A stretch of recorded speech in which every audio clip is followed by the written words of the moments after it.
तो स्वागत है आप सभी का एक और धमाकेदार वीडियो में। और इस वाले वीडियो में हम एक इंटरेस्टिंग टॉपिक को डिस्कस करेंगे, जहां पर थंबनेल और टाइटल को आप सभी ने देखकर गेस कर ही लिया होगा कि हम बात करने वाले हैं गॉर वर्सेस थैनोस के बारे में। जहां पर हम सभी को पता है कि थैनोस हमारे एमसीयू का सबसे बेहतरीन विलन है और नो डाउट सभी इसी से काफी ज्यादा एग्री करेंगे। और हमें ऐसा भी कहा जा रहा है कि गॉर द गॉड बुचर जो थॉर लव इन थंडर में अपीयर होने वाला है, उसको भी इसी तरीके से प्रेजेंट किया जाएगा कि वो थैनोस को भी टपका कर आगे निकल जाएगा। यानी कि पॉपुलैरिटी के मामले में और फैन फेवरेट के मामले में ये काफी ज्यादा ही स्ट्रॉन्ग वाला विलेन अपीयर होने वाला है, जिसको कि टाइका वाइटिटी ने भी कंफर्म किया है। लेकिन एक इम्पोर्टेंट पॉइंट ये बता दूं कि मैंने इस पर एक वीडियो बना रखी थी जिसमें मैंने कहा था कि इसी वाले कैरेक्टर को एमसीयू ने पूरा ही बकवास बना दिया है, जहां पर नो डाउट इन सभी चीजों को सुनकर काफी ज्यादा लोगों ने इसको गलत तरीके से लिया। जहां पर उस वाले वीडियो को बनाने का मोटिव सिर्फ यही था कि वीएफएक्स ऐड करते हुए इस वाले कैरेक्टर को और भी बेहतरीन बनाया जा सकता था। जहां पर no doubt comic accuracy look को भी अगर अडॉप्ट किया जाता तो विलन और भी ज्यादा आइकॉनिक लगने लगता, सिंस हमें पता ही है कि ये वाला विलन तो एमसीयू का आइकॉनिक विलन बनने वाला है। तो ऐसे में मुझे लगता था कि एमसीयू अगर लुक में कंजूसी ना करता तो हम इस वाले कैरेक्टर को और भी बेहतरीन ढंग से एंजॉय कर पाते। लेकिन लोगों का दिमाग ऐसा दौड़ता है कि उन्होंने इस चीज को गलत वे में लिया और उन्होंने ऐसा सोचा कि मैं क्रिश्चियन बेल को बिल्कुल भी नहीं जानता हूँ और इस कैरेक्टर को भी बिल्कुल भी नहीं जानता हूँ। और आई एम श्योर उन सभी लोगों ने मेरे प्रीवियस वीडियोस ऑलरेडी नहीं देखे हैं, जहां पर मैंने डीपली बहुत सारे मार्वल के कॉमिक के बारे में डिस्कस किया है। खैर छोड़ो, उनकी दिन की फ्रस्ट्रेशन निकालने के लिए कोई तो बंदा चाहिए रहेगा, तो उन्होंने मुझे ही ढूंढ लिया। लेकिन छोड़ो, उन सभी बंदों को पॉजिटिव चीजों को ही एक्सेप्ट करते हैं, नेगेटिव चीजों को थोड़ा तो साइड में ही रखते हैं। तो सॉरी, मैंने थोड़ा सा प्रीवियस चीजों को उठाकर आपका दिमाग खराब कर दिया, लेकिन क्या ही कर सकते हैं, इस वाली चीज पर मुझे थोड़ा सा बात करना था। खैर और आपका समय नहीं बर्बाद करेंगे, सीधा चलते हैं वीडियो की तरफ।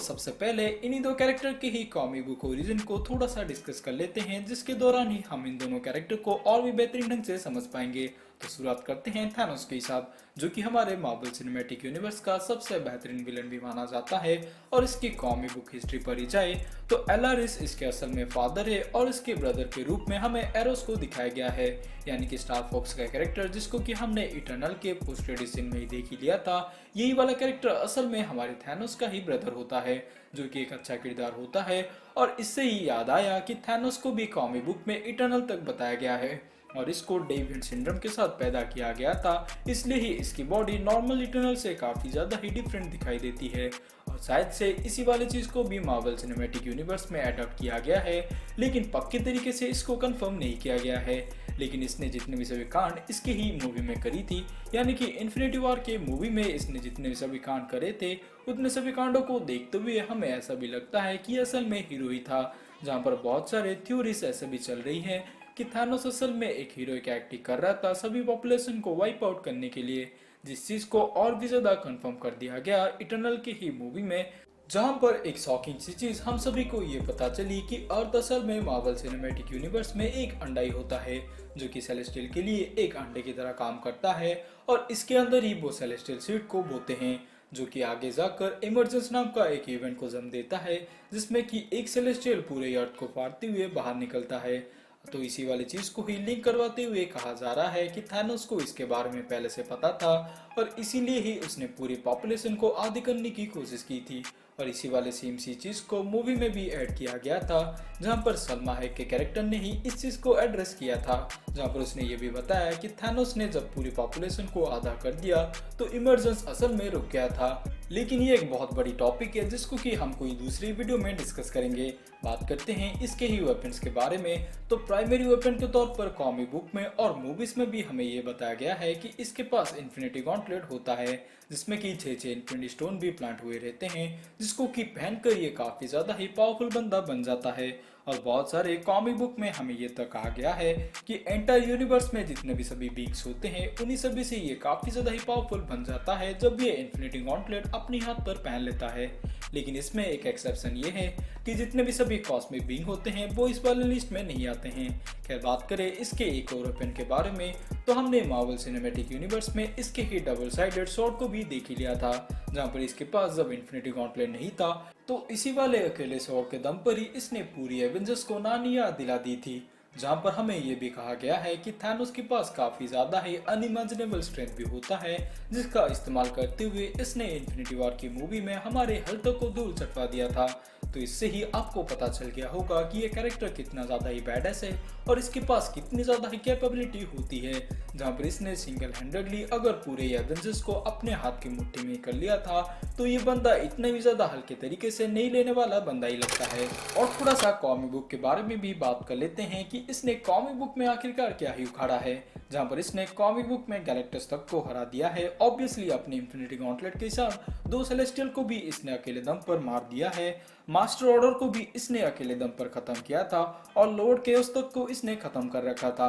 और यहीं तक कि नहीं बल्कि इसने इटर्निटी तक को भी खत्म कर लिया था। तो आई होप इससे आपको पता चल गया होगा कि ये वाला बंदा भले ही बैंगन की तरह दिखता होगा, लेकिन ये उससे कहीं ज्यादा ही खतरनाक है। बात करते हैं गॉड द गॉड बुचर के ओरिजिन के बारे में, जहां पर शॉर्ट में ही हम इस चीज को कवर करेंगे क्योंकि ऑलरेडी हमने इसकी ही ओरिजिन वीडियो को बना रखी है। तो इसी वाले चीज को आप हमारे डिस्क्रिप्शन बॉक्स में ही जाकर चेकआउट कर लेना, लेकिन सिर्फ आपके तसल्ली के लिए शॉर्ट में इसकी ओरिजिन स्टोरी को डिस्कस करते हैं। ये वाला कैरेक्टर भी अर्थ 616 को बिलोंग करता है और असल में एक एलियन स्पीसीज है। ये एक अननेम प्लैनेट पर बिलोंग करता है, जिस पर ऐसा कहा जाता था कि एक नेचुरल डिजास्टर आया था और इनकी कम्युनिटी जितने भी उस वाले प्लैनेट पर एग्जिस्ट करती थी, वो असल में गॉड को काफी ज्यादा पूजा किया करती थी और आंख बंद करके वो गॉड पर ही पूरा विश्वास करती थी। तो असल में इनके प्लैनेट पर जब एक नेचुरल डिजास्टर आया, तो उस वाले कड़े टाइम पर भी उन्होंने गॉड को ही पूजा करना सही समझा। तो ऐसे में गॉड ने काफी ज्यादा ही कठिनाइयां देखी थी, यानी कि गॉड को इतना ज्यादा ही पूजा करने के बावजूद भी इन पर कोई भी ऐसा प्रभाव नहीं पड़ रहा था। जहाँ पर गॉड इस वाले चीज से काफी ज्यादा खुंदक में था कि भगवानों को इतना ज्यादा पूजा करने के बावजूद भी भगवान इन पर बिल्कुल भी रोशनी नहीं डालते हैं। तो इसी वाले चीज से ही गॉड अपने दिमाग में ये चीज बिठा लेता है कि जब भी गॉड को मारने का इसको मौका मिलेगा तो चुन चुन के सभी गॉड्स को ये खत्म कर लेगा। और इसकी ये विश आगे जाकर पूरी होती है, क्योंकि इसके प्लैनेट पर 2 घायल गॉड्स आकर गिरते हैं, जिनमें से एक गॉड असल में गॉड ऑफ सिम्बियोट नल था और इसके पास ऑल ब्लैक की वही वाली नेक्रोसॉर्ड थी, जिसको कि इस्तेमाल करते हुए इसने दूसरे गॉड को मार दिया था। और जब इसने नेक्रोसॉर्ड को पकड़ा था तो इसके पास ही काफी ज्यादा अनइमेजिनेबल स्ट्रेंथ आ गई थी और इससे ही वो नेम देता है गॉड ऑफ गॉड बुचर को, जो कि आगे जाकर इतना ज्यादा पावरफुल खतरनाक विलन बन गया था कि इसने सभी गॉड को चुन चुन कर ही मार दिया था और ना जाने कितने ही मिलियन और मिलियन गॉड को इसने मार दिया था। इससे ही आप इसके पावर लेवल का अंदाजा कर ही पाओगे। लेकिन इसके बारे में बात करें कि इसने कॉमिक बुक में आखिरकार क्या क्या उखाड़ा है, तो मैं आपको सिंपल सी चीज बताता हूँ कि इसी वाले गॉड को हराने के लिए 3 गॉड को सामने आना पड़ा था। Yes, you guessed it right, हमने 3 वर्जन के ही थॉर को देखा था, जिनमें से यंग थॉर, नॉर्मल एवेंजर्स वाला थॉर और असल में ओल्ड किंग थॉर को हमने देख रखा था। तो आप इससे ही इमेजिन कर ही पाओगे कि असल में ये वाला विलन कितना ज्यादा ही पावरफुल था कि इसको ही हराने के लिए 3 वर्जन के ही थॉर को सामने आना पड़ा। और इसमें से मैं आपको ऐड करके ये बता दूं कि ओल्ड किंग थॉर को हमने जो देखा था उसको ही ओडिन के समान भी माना जाता है। और छोटे मोटे एग्जाम्पल के लिए मैं आपको ये भी बता दूं कि एक बार एक कॉमिक बुक इवेंट पर हमने ये तक देख रखा था कि ओल्ड किंग थॉर के पास इतनी ज्यादा ही पावर्स होती है कि इसने डायरेक्टली जाकर गैलेक्टस से भिड़ गया था, जिसमें हमें ये नतीजा मिलता है कि ये दोनों आपस में इतने ज्यादा ही पावरफुल थे कि इनमें से कोई भी नहीं हारता है, कोई भी नहीं जीतता है। बजाय इसके इन दोनों की फाइट असल में चलती रहती है। तो ऐसे में आप इसकी ही पावर लेवल का अंदाजा कर ही पाओगे कि ये कॉस्मिक बिग नग को इतना ज्यादा टक्कर दे सकता है। तो आप इस चीज से ही अंदाजा कर ही पाओगे कि अगर 3 वर्जन की थॉर ने इतनी ज्यादा मुश्किलात के बाद इसको अगर रोका था, तो ये बंदा कितना ज्यादा ही पावरफुल होगा। और हमें ये तक कहा जाता है कि इसकी ट्रू पोटेंशियल को हमने कॉमिक बुक में अभी तक नहीं देखी है, जहाँ पर हमें ये कहा जाता है कि अगर इसके ही ऑल ब्लैक वर्जन को अगर हम देखते तो ये ना जाने कितना ज्यादा ही पावरफुल बीइंग बन जाता। और फाइनल कंक्लूजन पर आए, यानी कि इन दोनों में से अगर बैटल होगी तो कौन ही कैरेक्टर बाहर निकलेगा विजेता बनकर, तो सिनारियो को देखकर तो मुझे ऐसा ही लगता है कि ये चीजें इतनी भी ज्यादा इजी नहीं होने वाली। लेकिन फिर भी अगर इन दोनों में से किसी एक को पिक करना होगा तो सभी कॉमिक बुक के बैकग्राउंड को ही देखकर मुझे लगता है कि God the God butcher for sure विजेता बनकर बाहर निकलेगा। लेकिन अगर हम इसमें इन्फिनिटी गॉन्टलेट की भी थोड़ी सी टचअप कर ले, यानी कि थैनोस के पास अगर इन्फिनिटी गॉन्टलेट होगा तो मुझे लगता है कि गॉड द गॉड बुचर को अपनी पावर लिमिट्स को काफ़ी ज़्यादा ही पुश करना पड़ेगा इसको ही हराने के लिए। सिंस हमें ये भी पता है कि इन्फिनिटी गॉन्टलेट जब किसी बंदे के पास होता है तो वो सबसे पावरफुल एंटिटी भी बन जाता है, तो इसीलिए मुझे तो लगता है कि गॉड द गॉड बुचर को काफ़ी ज़्यादा ही मुश्किलात होगी। तो ऐसे में मुझे लगता है कि अगर इन्फिनिटी गॉन्टलेट थैनोस के पास रहा होगा तो फॉर श्योर थैनोस ही जीतेगा। पर विदाउट इन्फिनिटी गॉन्टलेट मुझे लगता है चीजें काफी ज्यादा ही क्लियर है कि गॉड द गॉड बुचर ही विजेता बनकर बाहर निकलेगा। लेकिन मुझसे भी बड़े आप सबसे ज्यादा कॉमिक नर्ड हो, तो ऐसे में मैं आपकी भी राय जानना चाहूंगा कि कौन ही कैरेक्टर होगा जो इन दोनों में से विजेता बनकर बाहर निकलेगा। ऐसे कंटेंट से रोज जुड़े होने के लिए हमारे इस चैनल को सब्सक्राइब कर देना और आपकी सभी मीठे मीठे कमेंट्स या फिर नेगेटिव कमेंट्स भी कमेंट सेक्शन में लिख कर बता देना। और कौन से कैरेक्टर के बारे में आप वापस से बैटल देखना चाहोगे इसको ही कमेंट सेक्शन में लिख कर बता देना। तो इसके साथ इस वाले वीडियो से विदा लेते हैं, बाय।